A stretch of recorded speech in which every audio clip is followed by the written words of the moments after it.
believe KNOE is good. Okay. Casey, they good? Okay. All right.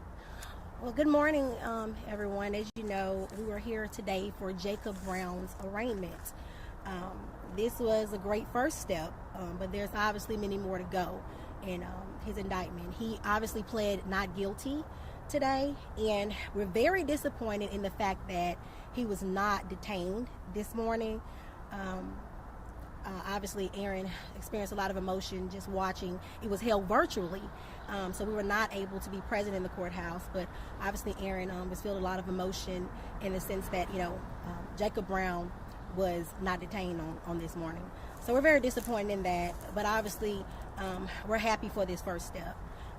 Like to say that there's strength in numbers. So today, we're glad to be joined by the Ronald Green's family. His mother and sister are here. Attorney Lee Merritt came down to support in this effort. And obviously I have Aaron Bowman here and another victim here in Monroe, Louisiana, Timothy Williams, who's currently going through the same thing. It's under federal investigation with the Monroe Police Department. We're pretty much in the same step here where, we're waiting for indictments in the Ronald Green case and in Timothy Williams and David Harris, Alfonso Green, so many people that we are standing here in solidarity to say that we're supporting each other. Anytime something is done, if there's a step in any one of our cases with the Louisiana State Troopers or any police agency, that we will be here and we will stand together until change comes. It's ridiculous that we still do not have many more indictments. Not just in Aaron's case, but any cases. In Ronald Green's case, in Timothy's case. We don't have any, we have no other arrests, no other charges. So though we're thankful for being here, we're here to continue to press the issue that there needs to be more indictments to come. We're thankful for the federal investigation, but we just want to continue to shed light on this matter and to say that, we're hoping to go forth and we're hoping to see change in this instance. So we're glad that Aaron is here today to say that, an arraignment happened today. Jacob pled not guilty.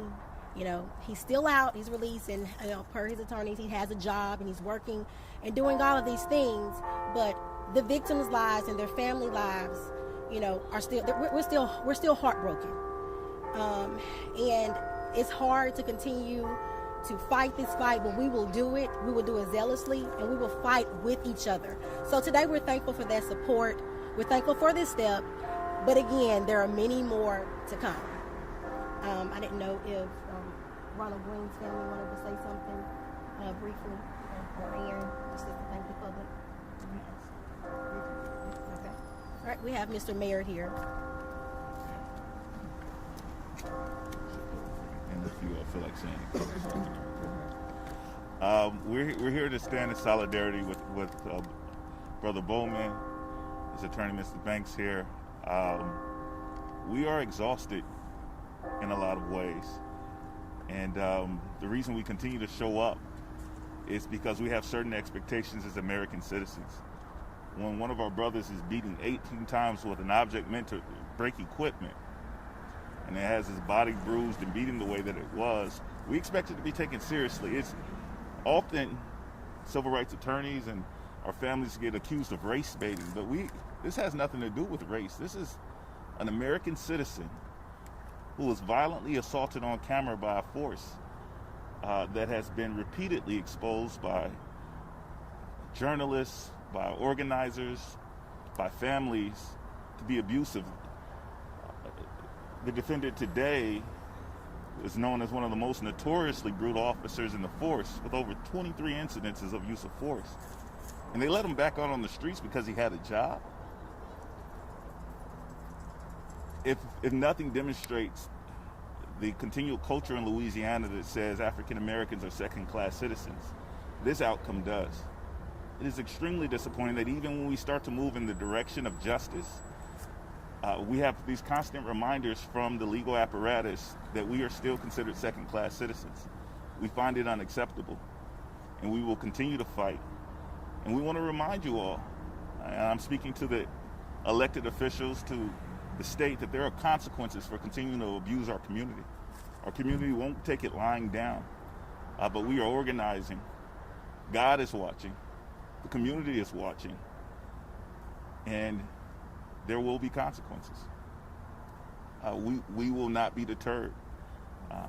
Unfortunately, in the case of Ronald Green, we are under a gag order by the court, another method used to suppress activism, to suppress consequences in the case. And while we will abide by that order, we continue to encourage this community to continue to stand for justice for every family. And we will continue to stand with these families as well. So thank you all for allowing us to be a part of your community, to support our brothers and sisters. And I want to go ahead and allow Ronald's family, if they will, to say a few words. Good morning, everyone. I'm Ronald Green's mother, Mona. All I want to say is we'll never miss the opportunity to support the families here, to support what we all stand for. It's the only right thing to do. There's no other options here. I must say that I feel the love here for all that we have for each other, and I just wish that it would be reciprocated on the other end. There's nothing to lose but everything to gain. And I wish everyone would just look, listen, and feel. Because we're here to stay. Thank you for the opportunity.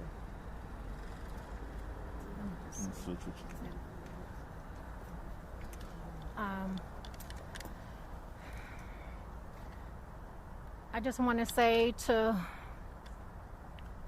Governor John Bel Edwards, a year ago we met with you. You said you didn't see the footage of Ronald Green. Now that you have seen the video, what are you going to do about it? Your men are still working. They're still patrolling these streets. So I challenge you and your team to do what's right and prosecute your men. The proof is on the video. We should not wait over 2 years to see something happen for Ronald Green and Aaron Bowman. And I'm so grateful that Aaron survived this video. I mean, he survived. I'm so grateful that Timothy Williams survived. These men, they lived to tell the story, but Ronald Green did not. So I'm tired of waiting. Do your job. And if you don't want to do it, retire.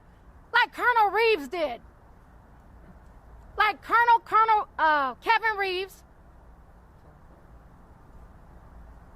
Captain John Peters.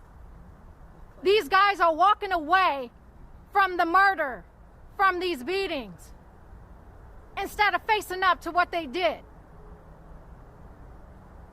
Do your job.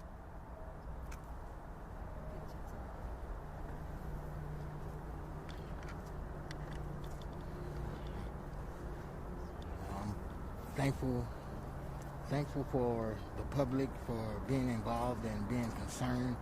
Thanks for the community and the different pastors, and I'm just here. I'm here to support Ronald Green and support Aaron. Because if we don't support each other, who will? We have each other. We should help each other and love one another. Get along with one another. We all got to live in this place, live in this city. We all have to live in this town, and so we should help one another. It's not right, because I see if they would look at it like, what if it was one of their sons? What if it was them that was going through the same thing? They want some action. They want some justice for it. We want justice too. And wrong is wrong. Two wrongs don't make it right. When you do something wrong, fess up to it. If it was one of us, we would be held accountable. We would have been found guilty, even without an investigation. And I'm just thankful, and I'm glad that I'm blessed. I thank God that I'm still alive. We're still alive. We're living, and I just want the officers to be held accountable. I want the district attorneys and the federal district attorneys to look at this case and see the true justice in it. Don't leave us behind.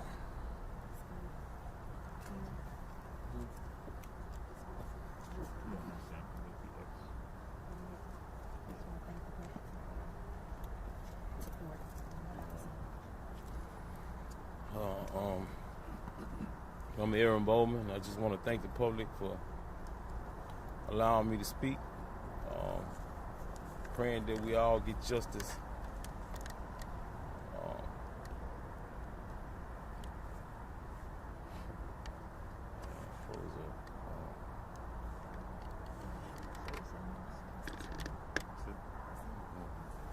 We will take, if you don't mind, we will take questions if Attorney Banks is okay with that. I will say, in about a week, we're going to start the trial for the murder of Ahmad Arbery in South Georgia, and I want to point to that case as a cautionary tale because Jackie Johnson, the prosecutor who interfered with the investigation in that case, who delayed justice to that family, was criminally indicted at the state level by the Attorney General. She's under federal investigation, as well as other members of the law enforcement apparatus of South Georgia who added insult to injury after that tragedy by failing to uphold the duties of their office. We accuse the state of Louisiana of failing to uphold their duty of office. From Governor John Bell Edwards on down, there has been a dereliction of duty at every level, and when I say there will be consequences, we will not stop until we have justice for each of the brothers here. But then we're going back to begin to dismantle the system that allows this kind of perpetual violence to go unchecked. Yes. So we'll take any questions that you have. Talk to me about I'm assuming outrage that you felt to know that Jacob Brown has a job. Just talk to me. Just elaborate on that aspect. Well, I like to say again that, in sitting and watching the arraignment virtually with Aaron, trying to keep Aaron encouraged, as well as any other victim who knows about what happened today, in the sense that Jacob Brown, a repeat offender, I'd say a repeat offender, is allowed to remain released. He was not detained today. He's allowed to remain released to go to work, to support himself, and then we're left with Aaron Bowman here, who's still trying to find a reason to continue to live and to fight this good fight. So, yes, we're outrageous. We're outraged at what happened today. We're upset, and we're demanding justice. I do not feel that justice was served this morning by allowing Jacob Brown to be allowed to go to work and continue to have a job and work, support himself and his family as though nothing happened. So, yes, we're very upset about that, and we are still demanding justice. It was a step, but again, it was but one step. Last night, KNOE sat down with Governor John Bell Edwards and addressed him specifically about police brutality and the changes being made. Can you talk to me about whether those changes are good enough? Obviously not. We haven't seen enough change. If we would be experiencing true change, then Ronald Green's murderers would be indicted, charged. Timothy Williams would have, and we would not just be standing here discussing just Jacob Brown. We would be discussing the cover-up that the Louisiana State Troopers have been allowed to do for years. And many of these officers, again, still patrolling, still working as though nothing happened. So there has not been true change. We are not going to be satisfied with one piece of the puzzle. We want justice for everyone involved. I can only echo those sentiments. Speaking on behalf of the Bowman family and the community impacted by that kind of violence, it's clear that Governor John Bell Edwards is not taking these cases seriously. He views it as a stain on the reputation of Louisiana, which of course it is, and a stain on his office. But it's much more than that. It's an ongoing conspiracy that exists within the Louisiana State Police Department that victimizes members of the black community. It's not a historical reference. It's not something that we need another damn apology for. We need action, specific action. And he's fallen well short of that. He thinks if his flattering words can get him past it. We don't want another meeting with Governor Edwards. We don't want another rational explanation. We want specific actions designed to deal with the readily identifiable problem within the Louisiana State Police Department. At this point, in my opinion, the LSP needs to be dismantled. Yes. They're a criminal enterprise that needs to be fully investigated and replaced. Anything short of that is just words, and we're tired of words from it. Governor John Bel Edwards, quite frankly, is full of hot air, and we're tired of his words. We want action from him. Lee, how confident are you today that Ronald Green's family will receive justice?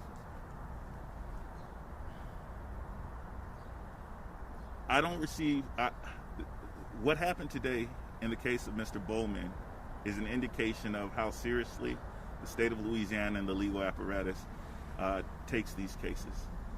And right now, they seem more concerned about the comfort of a serial abusive officer than the community that they victimize. And so I'm somewhat disheartened. The only reason that I'm confident that there will be justice, because I still do have confidence that there will be justice, is I've seen the power of families determined, organized, and united. We saw that in the case of George Floyd and the national implications that it had. We saw that in the case of Ahmad Arbery and the national implications that it has. And this community is just as well organized and just as determined. It's just the evil they're up against is also determined. But we are stronger, we last longer, and we're not going anywhere. And we'd also like to add that, we're tired of the smear campaign. Mr. Bowman and so many others have been through enough being subjected to their police brutality through excessive force. So at that moment, all the chump charges that they tried to conjure up against them to make Mr. Bowman look a certain way, that resisting arrest of that night, any other charges that he had, this should be dismissed. But we are standing here trying to, exonerate our client in this matter when he is the true victim. So we're still forced with asking that question, who's the victim here? It's Ronald Green, it's Aaron Bowman, it's Timothy Williams, and so many more that they represent today. But police privilege is still rampant. And quite frankly, as an African American woman, I'm tired of it. And it needs to stop. Enough is enough. We won't let up.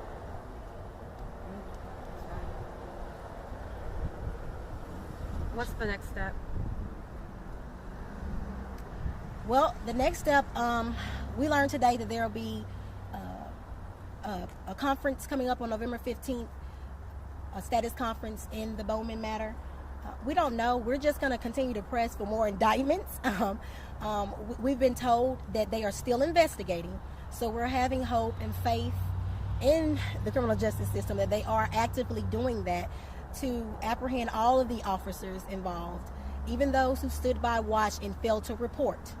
It's more than Jacob Brown. It's more than just the one or two officers that were involved in Ronald Green case and Timothy Williams case. It's those officers who knew about it, did nothing, and it's the administration who cover it up and who continues to cover it up. Like Mr. Lee said, it needs to be dismantled. We need true reform. It needs to change, and we're tired of waiting around on it. Expedite the change.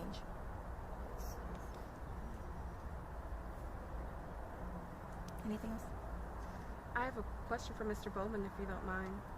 Please.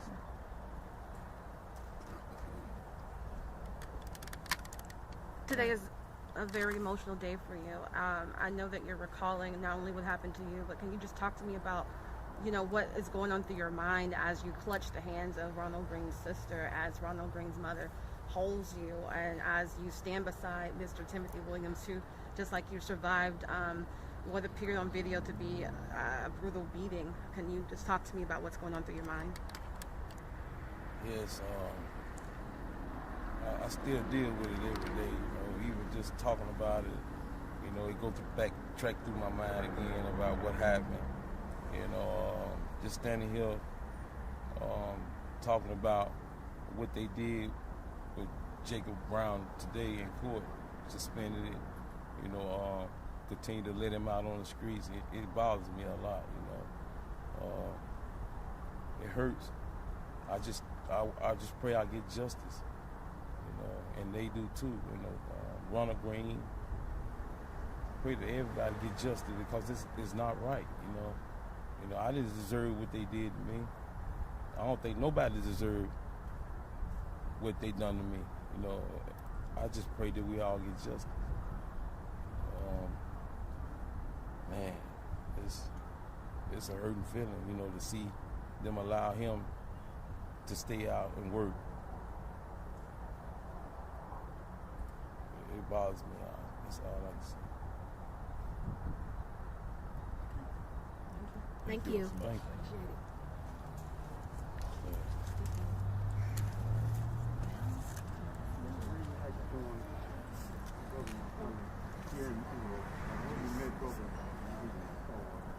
Y'all been moved to Florida. We held a rally.